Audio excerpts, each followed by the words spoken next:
আজকে দুপুরে কী রান্না করলাম তাই নিয়েই আজকের ব্লগ। রান্নার জন্য প্রথমে সব কিছু আমি গুছিয়ে নেব। ফ্রিজ থেকে মাছ আমি বের করে রেখেছিলাম বেশ অনেকক্ষণ আগে। মাছগুলো ভালোভাবে পরিষ্কার করে নিচ্ছি। আর এটা হলো গিয়ে কই মাছ। কই মাছের গায়ে অনেক এরকম ছোট ছোট আঁশটে থাকে, এগুলো উঠাতে অনেকটা সময় লেগে যায়। আমি আস্তে আস্তে কই মাছের এই আঁশটেগুলো ভালোভাবে উঠিয়ে নিচ্ছি। মাছগুলো ভালোভাবে পরিষ্কার করে নেব। আর রান্নার জন্য সব সবজিও আমি গুছিয়ে নেব। বাঁধাকপি কুচি করে কেটে নিয়েছি আগেই, এটাও ভালোভাবে ধুয়ে নিচ্ছি। আর মাছ রান্না করব টমেটো দিয়ে, টমেটোগুলো কেটে নেব। এখানে আমি কাঁচা টমেটো দিয়ে আজকে মাছ রান্না করতে চেয়েছিলাম, কিন্তু কাঁচা টমেটো পাইনি, এই জন্য এরকম আধা কাঁচা টমেটো দিয়ে রান্না করছি। সব কিছু গুছিয়ে নেওয়ার পর আমি রান্নাটা বসিয়ে দেব। রান্নার আগে সব কিছু গুছিয়ে নিলে কিন্তু রান্নাটা খুব সহজভাবেই করে নেওয়া যায়। আমার এই দুটো কই মাছ ধরতেই অনেকটা সময় চলে গিয়েছিল। এক একটা টমেটো 4 টুকরো করে কেটে নিয়েছি। আমি এটা দিয়ে মাছের ঝোল করব আজ, সাথে আলুও দেব। কিছু পেঁয়াজ রসুন কেটে নিচ্ছি, কয়েকটা কাঁচামরিচ ফালি করে নিচ্ছি। কই মাছগুলো আমি 2 টুকরো করে কেটে নিয়েছি। লবণ আর হলুদ দিয়ে মাছগুলো মেখে নিচ্ছি। এই যে দেখতে পাচ্ছেন, আমি সব রান্নার আয়োজন আগে থেকে করে নিয়েছি, সব সুন্দরভাবে গুছিয়ে নিয়েছি।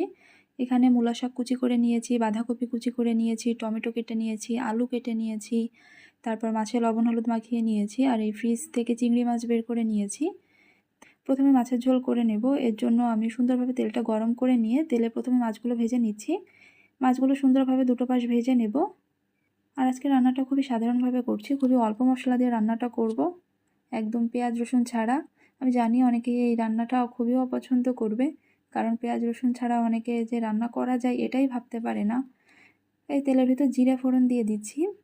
পেঁয়াজ রসুন ছাড়াও কিন্তু রান্না করা যায়, আর সেটাও কিন্তু খেতে অনেক বেশি মজা হয়। কয়েকটা তেজপাতাও দিয়ে দিলাম। প্রথমে আলুগুলো ভেজে নেব। সব কিছু সুন্দরভাবে ভেজে নেওয়া হয়ে গেলে এর ভিতর লবণ হলুদ দিয়ে ঝোলের জন্য জল দিয়ে দেব। আবারও কয়েকটা কাঁচামরিচ ফালি দিয়ে দিচ্ছি। ঝোলটা কিছুক্ষণ ফুটিয়ে নেওয়ার পর এর ভিতর ভেজে উঠিয়ে রাখা মাছগুলো দিয়ে দিচ্ছি। তারপর টমেটোগুলোও দিয়ে দিলাম। ঝোলটা বেশ কিছুক্ষণ ফুটিয়ে নেব। এই যে আমার রান্নাটা সুন্দরভাবে হয়ে গিয়েছে। এই ছিল আমাদের আজকে একদম হালকা পাতলা কই মাছের ঝোল। আবারও কড়াইতে একটু তেল দিয়ে দিচ্ছি। এই তেলে দুটো শুকনো মরিচ ফোড়ন দিয়ে দিলাম, আর পেঁয়াজ আর রসুন কুচি দিয়ে দিচ্ছি। কয়েকটা কাঁচামরিচ ফালি দিয়ে দিলাম। চিংড়ি মাছ দিয়ে দিচ্ছি কয়েকটা। এখন মূলা শাকটা ভেজে নেব। সব কিছু একসাথে মিশিয়ে নিয়ে এটা ঢাকনা দিয়ে আমি শাকগুলো সুন্দরভাবে সিদ্ধ হয়ে আসা পর্যন্ত এটা ভেজে নেব। লবণ হলুদও দিয়ে দিচ্ছি।